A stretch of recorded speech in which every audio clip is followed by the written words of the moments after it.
వాళ్ళ ఆవేదన ఏంటో, ఏ విధంగా క్షేత్రస్థాయిలో వాస్తవాలు ఉన్నాయో తెలుసుకొని ఖచ్చితంగా జగన్మోహన్ రెడ్డి గారు ఆలోచించాలి.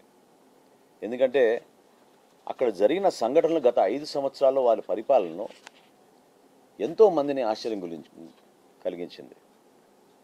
కలల కానాచి అని తెనాలి గురించి ప్రస్తావిస్తారు.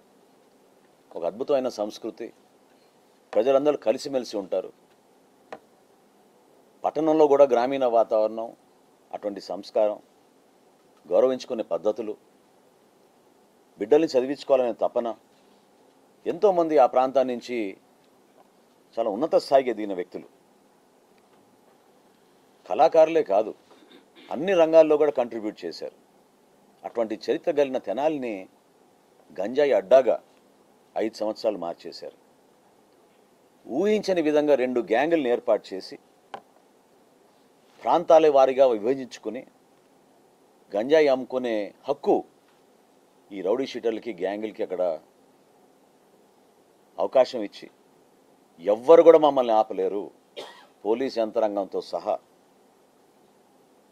ఎవరి గురించి మేము వెనకాడాం అని ప్రజల్ని భయభ్రాంతులు గుర్తు చేసి, మహిళలు ప్రత్యేకంగా నేనే ఆశ్చర్యపోయాను.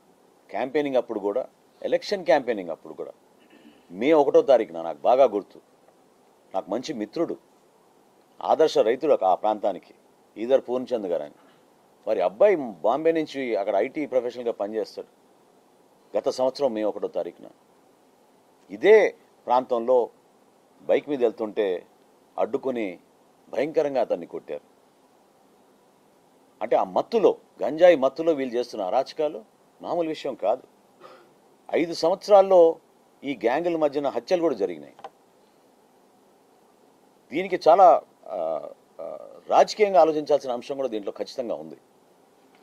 ఎందుకంటే గత శాసనసభ్యుడు, వైఎస్ఆర్సీపీ శాసనసభ్యుడు బహిరంగంగా తెనాల్లో ఎలక్షన్ 5 నిమిషాల్లో ముగిసిపోతుంది, మీరు కళ్ళు తెరుచుకునే లోపే ఎలక్షన్ పూర్తయిపోతుంది అని ప్రజల్ని డైరెక్ట్గా ఉద్దేశించి మాట్లాడి, అహంకారం ఎందుకు వచ్చిందంటే వీళ్ళందరినీ పక్కన పెట్టుకుని వీళ్ళ ద్వారానే కార్యక్రమాలన్నీ నడిపించి అక్కడ ఒక పార్టీకి ప్రజలు అంత అవకాశం కల్పించినప్పుడు మెరుగైన పాలన అందిస్తాడని ప్రజలను మీ పైన ఉంచుకున్న నమ్మకాన్ని ఏ విధంగా వమ్ము చేశారో మీరు తెనాలి ఒక నిదర్శనం.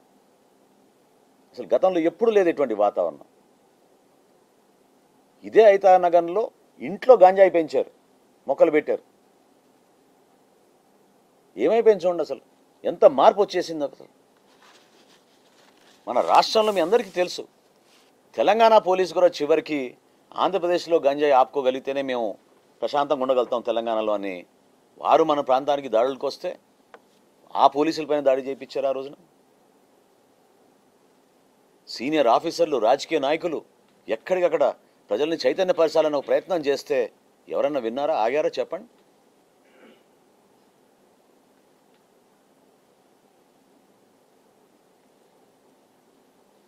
అటువంటి సంస్కృతి గతంలో ఎప్పుడు లేదు. ఈ కొత్త సంస్కృతి వీళ్ళు తీసుకొచ్చి అరాచక శక్తుల్ని, హిస్టరీ షీటర్లని, ఎవరిపైన 10 కేసులు, 12 కేసులు, 13 కేసులు ఉన్నాయో వాళ్ళు కూడా లా అండ్ ఆర్డర్ అంటే అసలు భయమే లేనట్టుగా, ఎవ్వరు మమ్మల్ని అడ్డుకోలేరు, మా కార్యక్రమాలు మేము చేసుకుంటూ వెళ్తాం, తోచిన విధంగానే మేము పనిచేస్తాం అనే ఆలోచనతో ఎంతమందిని ఇబ్బంది పెట్టారు చూడండి. నేను ఇందాక చెప్పాను, నేను డైరెక్ట్గా గతంలో ఉన్న శాసనసభ్యుడు, వైఎస్ఆర్సీపీ శాసనసభ్యుడు 5 నిమిషాల్లో ఎలక్షన్ ముగిస్తా అని చెప్పిన వ్యక్తి ఆ రోజున పోలింగ్ రోజు సుధాకర్ అనే వ్యక్తి ఇంతమంది వెళ్ళిపోతున్నారు లోపలికి, మేము 3 గంటల నుంచి మేము క్యూ లైన్లో ఉన్నామంటే విచక్షణ రహితంగా ఎంత దారుణంగా ఆయన ఆ రోజు కొట్టారో మీరు అందరూ చూశారు, రాష్ట్ర ప్రజలందరూ చూశారు. దీనికోసమే వీళ్ళు చేసిన ఈ పన్నాగం, ఈ ఎత్తు కూడా దానికోసమే. ఇటువంటి అరాచక శక్తుల్ని, గ్యాంగుల్ని ఇట్లా తయారు చేసి ఎలక్షన్ అనేది జరగకూడదు, జరగనివ్వం, 5 నిమిషాల్లోనే ఎలక్షన్ పూర్తయిపోతుందని చెప్పి మాట్లాడిన వ్యక్తులు వీళ్ళు.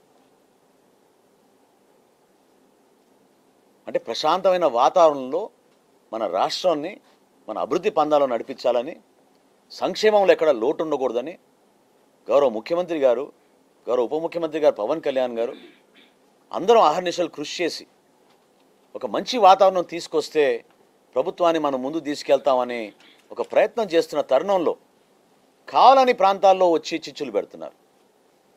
కావాలని అనవసరంగా ఇటువంటి అరాచక శక్తుల్ని పోషించడానికి కోసం చేస్తున్న ప్రయత్నం ఇది. దయచేసి రాజకీయాలు దీనికోసం వాడబాకండి. జగన్మోహన్ రెడ్డి గారు కూడా ఆత్మ పరిశీలన చేసుకోవాలి. ఒక కుటుంబాన్ని పరామర్శించడానికి తప్పు లేదు, నో ఇష్యూ ఎట్ ఆల్. కానీ ఒక పార్టీకి అధినేతగా దీని వెనక ఉన్న నేపథ్యం, బ్యాక్గ్రౌండ్ తెలుసుకోకుండా మీరు తీసుకున్న నిర్ణయాన్ని గురించి మీరు ఆలోచించాల్సిన అవసరం ఖచ్చితంగా ఉంది. ఒక ప్రశాంతమైన వాతావరణం లాంటి తెనాల్లో గత 5 సంవత్సరాల్లో వాళ్ళు కొత్తగా తీసుకొచ్చిన సంస్కృతి ఏంటి? ఏ విధంగా నడిపించారు? ఎంతమంది ఇబ్బంది పెట్టారు?